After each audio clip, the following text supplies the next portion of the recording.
শুনবে, জেল জুলুম হামলা মামলা খাবে, এক একজন মানুষের নামে 80, 150, 200, 300 পর্যন্ত মামলা থাকবে, হাত করা পড়াবে, গরু বান্ধা দড়ি মাজাই বাঁধবে, ঘরে শুতে পারবে না, আর কারেন্টে শর্ট দিয়ে হবে, জীবন্ত মানুষগুলোর প্লাস দিয়ে দিয়ে লোকগুলো তুলে হবে।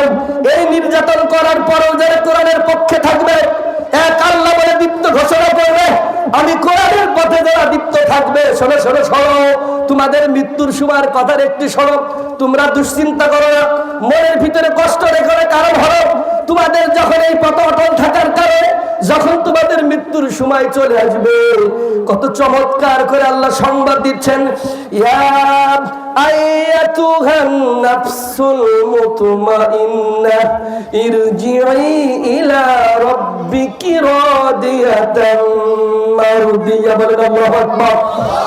ফেরেশতা এসে বলবে, হে প্রশান্ত আত্মা, ইরজিই ইলা রাব্বিকা, আসো আসো আসো, তোমার রবের দিকে আসো, তোমার রব যে জান্নাত তৈরি করে রেখেছে, আসো আসো, তুমি তোমার রবের দিকে আসো, হে প্রশান্ত আত্মা আসো। এই যে বাবাজি আছে, বাবাজির কাছে আপনারা সবাই চেনেন না? আপনার বাবা বেঁচে আছে? আপনার দাদা আছে? দাদার দাদা আছে? দাদি আছে? কেউ নেই? কি কর? আপনাদের দাদার দাদা বেঁচে আছে? দাদির দাদি বেঁচে আছে? আমার বাবার বাবা বেঁচে আছে? আরে তারা যদি না থাকে আমিও থাকবো না, কথা বলে ঠিক কিনা? আজ আছি কেন নাই?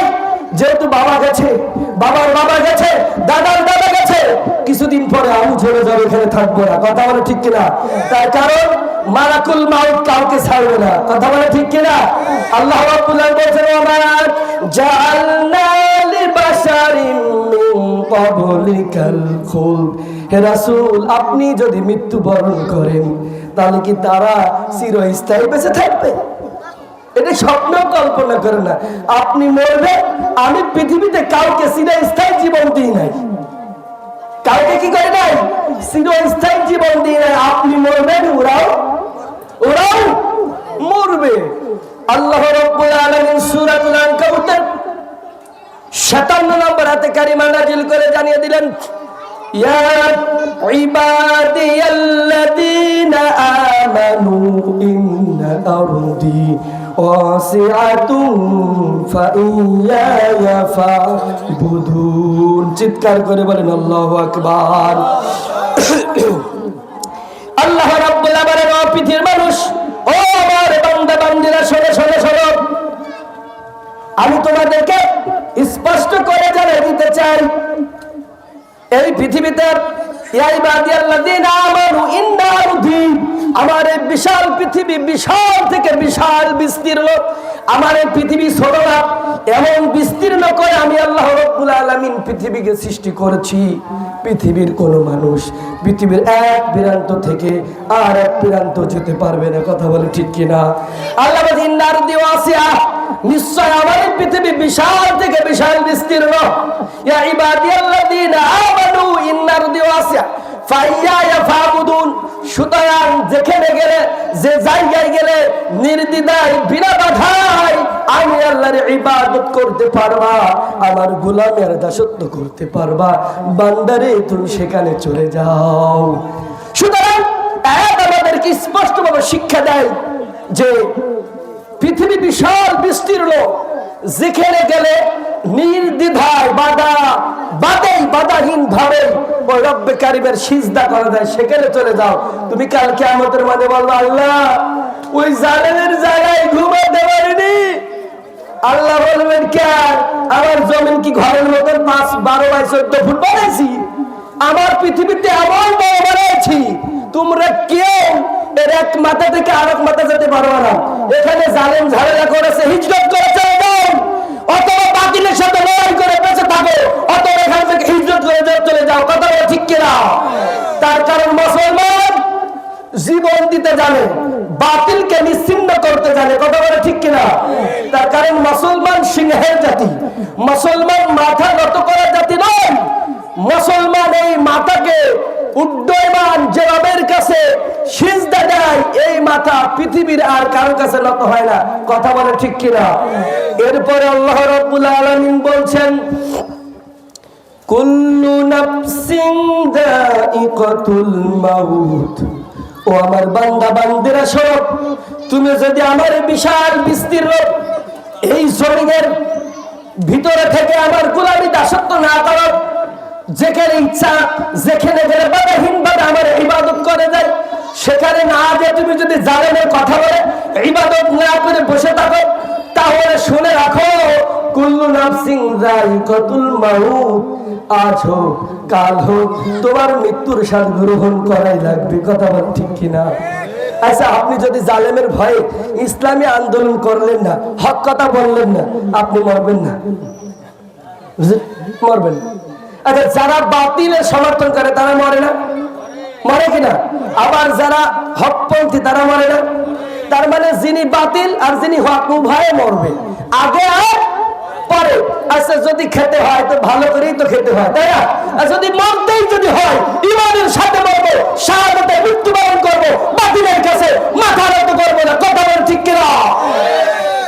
কারণ যদি আপনি বাতিলের কাছে মাথা নত করেন, তাহলে আপনার পরিণতিটা কি হবে?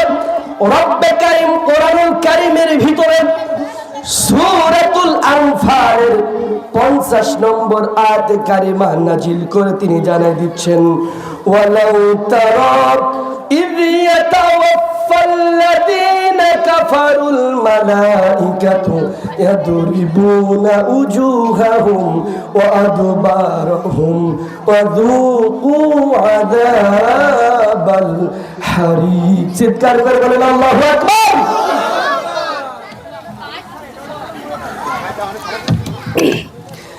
আল্লাহ বললেন, তোমরা যদি বাতিলেরকে সমর্থন করো, বাতিলের পক্ষ অবলম্বন করো, তোমাদের মৃত্যু হবে। কিন্তু তোমাদের মৃত্যুটা কেন হবে একটু শুনে নাও। যারা বাতিলকে সমর্থন করেন, বাতিলের পক্ষে গান গান, আমার মনে মনে দুঃখ লাগে যারা হিন্দুবাদী, যারা হিন্দু, তারা হিন্দু ধর্ম বুক ফুলে প্রকাশ করে, হিন্দু ধর্মের কথা বুক ফুলে বলে। আরে যারা ইহুদি তারা তাদের ধর্মের কথা বুক ফুলিয়ে বলে, আরে যারা খ্রিস্টান তাদের ধর্মের কথা তারা বুক ফুলিয়ে বলে। কিন্তু বড় আফসোস, আমরা মুসলমান, এই মুসলমান জানি মুসলমান, আমাদের সংবিধান, আমাদের গাইডলাইন, আমাদের হেডলাইন যে কোরআন, এইটা অনুযায়ী জীবন পরিচালনা করতে হবে। এই পরিচয় দিতে আজ মুসলমান ভয় পায়। কথা বলে ঠিক কিনা? আরে হিন্দু যদি আমি হিন্দু বুক ফুলে বলতে পারে, ইহুদি জাতি আমি ইহুদি বুক ফুলে বলতে পারে, মুশরিক জাতি আমি মুশরিক বলতে পারে, নাসারা যদি বলে আমি নাসারা বুক ফুলে বলতে পারে, আর আপনি মুসলমান কেন বলতে পারবেন আমি মুসলমান? কথা বল ঠিক কিনা? আমি গোলাম কার? আমি কার গোলাম? তাহলে আপনি যে মুসলমান, এটা যে আপনি দীপ্ত কণ্ঠে বলতে পারলেন না, কি এর মুসলমান? আপনি আপনি হিন্দু চাই ভালো, তাই হিন্দু তাই হিন্দু ধর্ম বলতে পারে, বুক ফুলে বলে আমি হিন্দু। কথা বলে ঠিক কিনা? আরে হিন্দু যদি হিন্দুর কথা বলতে পারে, আল্লাহ ইসলাম, আমার মনোনীত একমাত্র সর্বশ্রেষ্ঠ ধর্ম হলো ইসলাম, আল্লাহর মনোনীত ধর্ম, সেইটা আপনি বুক ফুলে বলতে পারবেন না? আপনি কি মানুষ? আপনি কি মানুষ? আপনার ভিতরে কি রূহ আছে? আকেল বিবেক কি আছে না মরে গেছে? খারাপ লাগছে ভাই, তাই না? কিন্তু আসলে এটাই বাস্তব। ঠিক কিনা বলেন? আপনি মুসলমানি মুসলমানি প্রকাশ করতে পারবো না, কি মুসলমান? আমার একমাত্র সংবিধান গাইডলাইন করে আপনি বলতে পারবো না প্রকাশের কথা? এটা কোনো কথাই না। আল্লাহ বলছেন, বান্দা শোন, তুই যদি এই কথা বলতে না পারিস, তুই যদি বাতিলকে সমর্থন করিস, তোর কি হবে শোন। ওয়ালাউ তারা ইয ইয়াতাওয়াফাল্লাযীনা কাফারুল মালাইকাতু ইয়াদরিবুনা উজুহাহুম ওয়া আদবারহুম।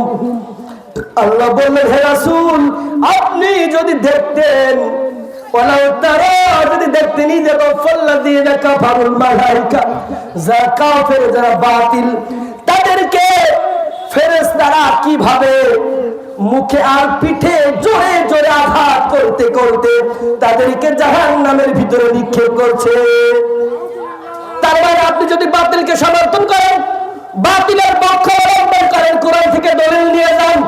যদি বুক ফুলে ইসলাম করেন, ইসলামী আন্দোলন করেন, কোরআনের পক্ষে থাকেন, এইটা যদি বলতে না পারেন, বাতিলের সাথে যদি আপনার তেল তেল ভাব থাকে, আপনার মৃত্যুর সময় ফেরেশতারা আপনার মুখের পিঠে এমন জোরে আঘাত করবে আর বলবে, হে তুই জাহান্নামে চলে যা, তোরে জাহান্নামে নিক্ষেপ করা হলো। কথাকার কথাকার। সূরা আনফাল আয়াত নম্বর 50। কি সূরা বলেন? সূরা আনফাল আয়াত নম্বর 50। বদরের মাঠে আয়াত নাযিল হয়েছে। কোন মাঠে? কোন মাঠে? বদরের মাঠে। ছয় আসমান থেকে ফেরেশতা এসে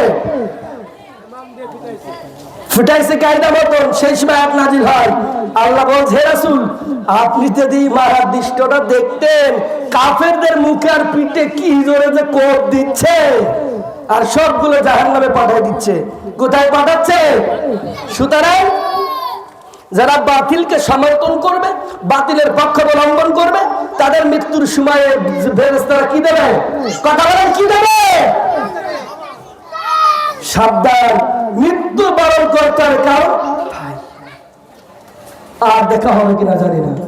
দাদা নেই, দাদার দাদা নেই, দাদার দাদা নেই, নানার নানা নেই, নানার নানি নেই, নানা আছে নানি নেই, নানি আছে নানা নেই, বাপ আছে নাই, মা আছে নাই। 17 বছর বাবাকে হারিয়েছি, 8 মাস মাকে হারিয়েছি, আর জীবনে কোনোদিন পাবো না। সুতরাং আজ হোক কাল হোক আমার সন্তান হবে। 5 বছর হলো আমার বাবাকে হারিয়েছি, যেতে তো হবেই, কিন্তু ফেরেশতার মার খেয়ে যেতে চাই না। কথা বলে ঠিক কিনা? কিভাবে যেতে চাই? সূরাতুল ফাজরের ভিতরে আল্লাহ সুবহানাহু ওয়া তাআলা কত চমৎকার করে জানাই দিলেন, আমার বান্দারা দুনিয়ার জীবনে যারা ঠাট্টা শুনবে, বিদ্রুপ শুনবে, জেল জুলুম হামলা মামলা খাবে, এক একজন মানুষের নামে 80, 150, 200, 300 পর্যন্ত মামলা থাকবে, হাত করা পড়াবে, গরু বান্ধা দড়ি মাজাই বাঁধবে, ঘরে শুতে পারবে না, আর কারেন্টে শর্ট দিয়ে হবে, জীবন্ত মানুষগুলোর প্লাস দিয়ে দিয়ে লোকগুলো তুলে হবে। এই নির্যাতন করার পরও যারা কোরআনের পক্ষে থাকবে, এক আল্লাহ বলে দীপ্ত ঘোষণা করবে, আমি কোরআনের পথে যারা দীপ্ত থাকবে, শোনো শোনো শোনো, তোমাদের মৃত্যুর সময়ের কথার একটি শোনো, তোমরা দুশ্চিন্তা করো না, মনের ভিতরে কষ্ট রেখো না। কারণ হলো তোমাদের যখন এই পথ অটল থাকার কারণে যখন তোমাদের মৃত্যুর সময় চলে আসবে, কত চমৎকার করে আল্লাহ সংবাদ দিচ্ছেন, ইয়া আইয়াতুহান নাফসুল মুতমাইন্নাহ ইরজিই ইলা রাব্বিকি রাদিয়াতাম মারদিয়া। বলেন আল্লাহু আকবার। ফেরেশতা এসে বলবে, হে প্রশান্ত আত্মা, ইরজিই ইলা রাব্বিকা, আসো আসো আসো, তোমার রবের দিকে আসো, তোমার রব যে জান্নাত তৈরি করে রেখেছে, আসো আসো, তুমি তোমার রবের দিকে আসো, হে প্রশান্ত আত্মা আসো। আমরা রিসিভ করার জন্য তোমার চোখ যতদূর যায় ততদূর পর্যন্ত ফেরেশতারা লাইন দিয়ে দাঁড়ায় গেছে। তোমার রূহটা নেওয়ার জন্য মেশকে আম্বের চাইতে সুগন্ধযুক্ত রুমাল নিয়ে এসেছি, তোমার রূহটা তার ভিতরে রাখবো, আসো আসো। এই মৃত্যু চান না? এই মৃত্যু চান না? শুধু তাই নয়, সূরাতুন নাহলের 32 নম্বর আয়াতে কারিমার ভিতর রব্বে কারীম বলছেন, আল্লাযীনা তাতাওয়াফাহুমুল মালাইকাতু ইয়াকুলুনা সালামুন আলাইকুম তিবতুম। ফেরেশতারা সেদিন বলবে, আল্লাযীনা তাতাওয়াফাহুমুল মালাইকাতু তাইয়্যিবিন ইয়াকুলুনা সালামুন আলাইকুম উদখুলুল জান্নাতা বিমা কুনতুম তা'মালুন। সূরাতুন নাহল 32 নম্বর আয়াত। আল্লাহ রাব্বুল আলামিন বলেন, এত কষ্ট, এত জুলুম, এত নির্যাতন করার পরেও যারা আমার কোরআনকে ছাড়বে না, আমার কোরআনের পথে অটল অবিচল দৃঢ়ভাবে প্রতিষ্ঠিত থাকবে, এদের মৃত্যুর সময় ফেরেশতা আসবে, এসে বলবে, তাতাওয়াফাহুল মালাইকাতু তাইয়্যিবিন। ওই বান্দাগুলো যখন পবিত্র অবস্থায় থাকবে, ঠিক সে সময় ফেরেশতারা তাদের কাছে আসবে, এসে বলবে, ইয়াকুলুনা সালামুন আলাইকুম উদখুলুল জান্নাহ। ও আল্লাহর বান্দা, তোমাদের প্রতি শান্তি, আসো আসো, তুমি যে কৃতিকর্ম করেছো, যে ভালো কাজ করছো, আল্লাহ সন্তুষ্টি অর্জন করেছো, ওই সন্তুষ্টির জন্য আল্লাহর জান্নাতের দিকে চলে আসো। চিৎকার করে বলেন আল্লাহু আকবার। বিশ্বনবী সাল্লাল্লাহু আলাইহি ওয়াসাল্লামের কাছে প্রশ্ন করা হলো, যারা ঈমানদার মুমিন মুত্তাকি বান্দা হবে তাদের মৃত্যুটা কেমন হবে? বিশ্বনবী সাল্লাল্লাহু আলাইহি ওয়াসাল্লাম স্পষ্টভাবে জানাই দিয়েছেন, যারা ঈমানদার হবে, যারা মুমিন হবে, যারা মুত্তাকি হবে, তারা একটা ছোট্ট শিশু মায়ের স্তরে মুখ লাগায় খেতে খেতে যখন ঘুমায়া পড়ে, একজন ঈমানদার মুমিন মুত্তাকি বান্দা বান্দি ঠিক ওইভাবেই মৃত্যু বরণ করবে। সুবহানাল্লাহ। কাল সকালবেলা আওয়াজে বলবেন, চিৎকার করে বলেন আল্লাহু আকবার। শরীরের সমস্ত শক্তি কণ্ঠনালীর কাছে আবার বলেন আল্লাহু আকবার। আরেকবার বলেন আল্লাহু আকবার। আল্লাহু আকবার এই ধ্বনি কে শিক্ষা দিয়েছেন? আল্লাহর মহত্ব, এই গুণাগুণ বর্ণনা করতে আমাদের কি অন্তরে কোনো কাঁপনি আছে? আরে এই শব্দ শুনেই তো কাফের প্রকম্পিত হয়ে যায়, ভয়ে গপ্ত পাবে। কথা বলা ঠিক কিনা? যারা কাফের তারা আল্লাহু আকবারের ধ্বনি সহ্য করতে পারে না। কথা বলা ঠিক কিনা? যারা বাতিল আল্লাহু আকবারের ধ্বনি তারা সহ্য করতে পারে না। এই জন্যই তো তারা বলে রাজাকার। রাজাকার কারা? রাজাকার কি জিনিস বাংলাতে জনগণ এখন টের পাচ্ছে। কথা বলা ঠিক কিনা? খেলা হবে কই তারা? এখন ফাঁকাবাদ আমরা তো আছি, তোমরা কই? 17 বছর জেল, জুলুম, হামলা মামলা, কত রিমান্ড, কত গুরাসফার খাওয়ার পরে এখনো ময়দানে টিকে আছি, গোল দিতে পারে নাই। এখন ফাঁকাবাদ গোল কি দেব? কথা বলছেন না কেন? তোমরা কই কই? বুকির পাতা থাকলে সামনে আসো।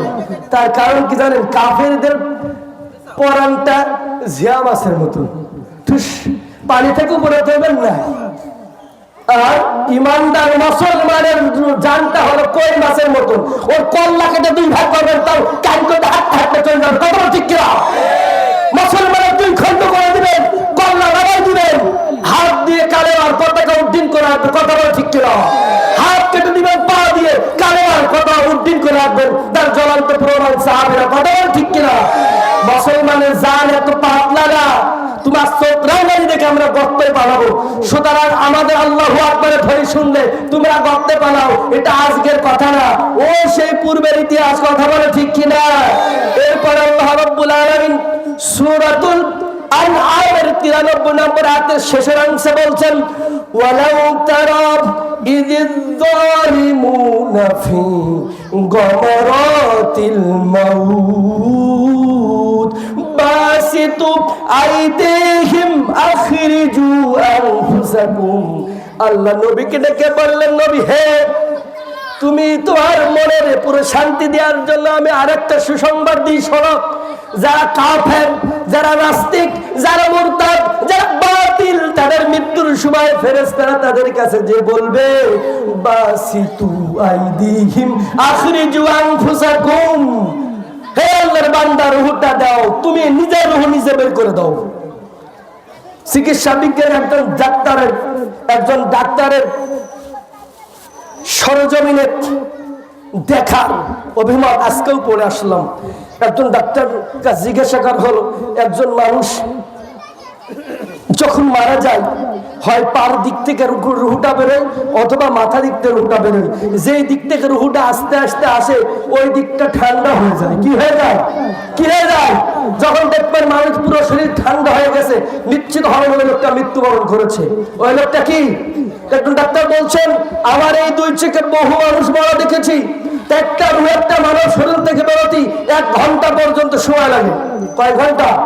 1 ঘন্টা পর্যন্ত সময় লাগে। তার কারণ রুহ এমন একটা জিনিস, সহজে মায়ের বেরোতে চায় না। কথা বলেন? তার কারণ মানুষ এই দুনিয়ার স্বাদ ছেড়ে দিতে চায়। আল্লাহ আপনি দেখেন, আর আপনি যদি এই চোখ দিয়ে দেখতেন জালেমদের মৃত্যুর সময় আমার ফেরেশতারা বলবে বাসিতু আইদিহিম আখরিজু বের করে দাও ফুসাকুম, তোর রূহটা তুই নিজে বের করে দে। আমরা কিছুদিন পরে 2.5 মাস 3.5 মাস পরে কুরবানির ঈদ আসবে। কুরবানির দিন কুরবানি নামাজের পরে পশুটা জবাই করে গাছে টাঙিয়ে পা বাঁধে জোর করে চামড়া যেরকম ছোড়া হয়, কাফের নাস্তিক মুর্শিদ যা হবে তাদের রূহটা ফেরেশতারা এরকম জোর করে শরীর থেকে টানে হেসলে বের করে নেয়। কথা বলে ঠিক কিনা? সুতরাং মুসলমানেরা ও সাউন্ডটিয়া প্রিয় যুবক ভাইরা বাবাজিরা শুনে রাখো, যদি বাতিলকে সমর্থন করো, যদি বাতিলের পক্ষে এখনো তোমার জীবনের বাকি সময় অতিবাহিত করো, সেটা শুনে রাখো সূরা আনফাল সূরা নাম কাফের নাস্তিক মুশরিকের মৃত্যু কেমন হয়, এরপরও যদি তোমার মস্তিষ্কের সতেজ না হয় তাহলে বুঝতে হবে তোমার মস্তিষ্ক নাই। আল্লাহ রাব্বুল আলামিন আমাদের এই মাথার ঘেনুকে 6000, তার মানে 8600 কোটি নিউরো আছে। কি আছে? কোষ। কি আছে? 8600 নিউরন দিয়ে মানুষের এই মগজ তৈরি। মেডিকেল সায়েন্স থেকে বলছি, 8600 কোটি দিয়ে এই মগজ তৈরি। এই মগজটা নষ্ট হয়ে গিয়েছে। তার কারণ আইয়ামে জাহিলিয়াতের যুগে যাদের কাছে কোরআন ছিল না ওরা অপরাধ করেছে, এটা কোনো ব্যাপার না। কথা বল ঠিক কিনা? কিন্তু যখন কোরআন আসলো, আরো কোরআন আসলো, এটা থাকার পরও যারা আলো দিয়ে দেখে হিদায়াতের রাস্তা পায় না, ওরা আর জানতাম ওরা ভালো মানুষ হতে পারে। আচ্ছা বলেন, আপনার গ্রামে একজন সাধারণ খেটে খাওয়া মানুষ, এই লোক যদি 3 কেজি গরুর গোশ, 5 কেজি ছাগলের গোশ, 10 কেজি ওজনের একটা রুই মাছ কেনে, সবাই ঠাট্টা করবে কিনা? কথা বলে ঠিক কিনা? ঠাট্টা করবে না? আর আপনার গ্রামের সবচাইতে যিনি কোটিপতি, ও যদি বাজারে যে সবচাইতে কুমাতেলা পেয়াটা 1/2 কেজি কেনে আর পুকা বাগুন খেলে, খবরে বকিলের বকিল এ কইল নাকি? কথা বলে ঠিক কিনা? সবাই নির্বোধ পাগল বলবে, আর ওরা বলবে দাম্ভিক অহংকারী, 1 টাকা নেই আবার লাভ দিয়ে পড়ে গলিতি। কথা বলে ঠিক কিনা?